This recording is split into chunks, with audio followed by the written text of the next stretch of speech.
Alright, I'm just showing you how to make a little bit of tuna salad. I've probably done this before. In here is a teaspoon of black pepper, a teaspoon of garlic powder, and a teaspoon of onion powder. Maybe a little bit extra. You know, you just do it to your taste. Now, usually when I'm making a dressing like this, I will mix the spices in with the mayo first, because then that way you don't get a goop of spice, you know, mixed in. You know what I'm trying to say. It's better to make your dressing first, and you get an even coating of all the spices. There we go. Okay. Now I'm going to add, I chopped up some peppers and some green onions. I'm not going to use all this because I only cooked a little bit of pasta. I cooked less than I usually do. That's about a cup and a half, I would guess. So we're going to mix this up. And I've already added just a little smidge of smoked paprika to the pasta. Now I want to try this organic no salt seasoning. Oh, and there's already salt. I salted the pasta water, so I'm not adding any more salt into here.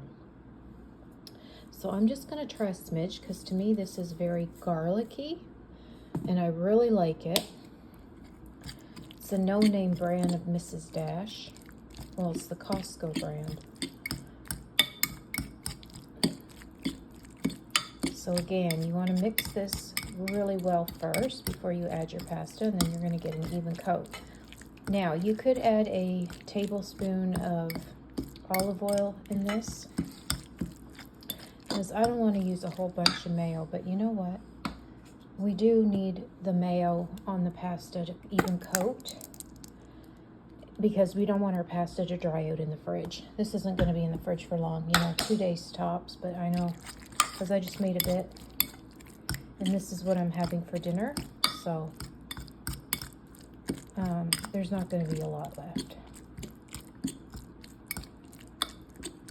And you could add any vegetables you have. You could add some cooked potato, obviously, in there. You could add some broccoli. You could add some cauliflower.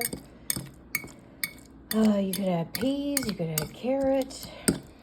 But I don't like it to be the texture to be too hard, so I just keep soft, peppers and green onions. So now we're going to add our pasta,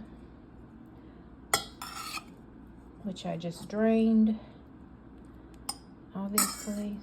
I knew this bowl wasn't going to be big enough, so hold on. Yeah, so once I take out my portion, it'll fit in here for storage. So we'll just smush it all in there. Add some parsley, but it's cheaper because they do sell the tuna pasta mixes in the grocery store, but essentially all you're getting is a handful of pasta and a little bit of seasoning. So again, play with the seasonings and see what you like. Obviously the salt and pepper, onion and garlic powder is what you're always going to add. They're kind of the essential 4 spices. Celery is also good in here, a little bit of celery salt or celery powder. The whole point is this is your recipe, so you want to make it taste good to your liking. But yeah, the box in the grocery store is about $2.50.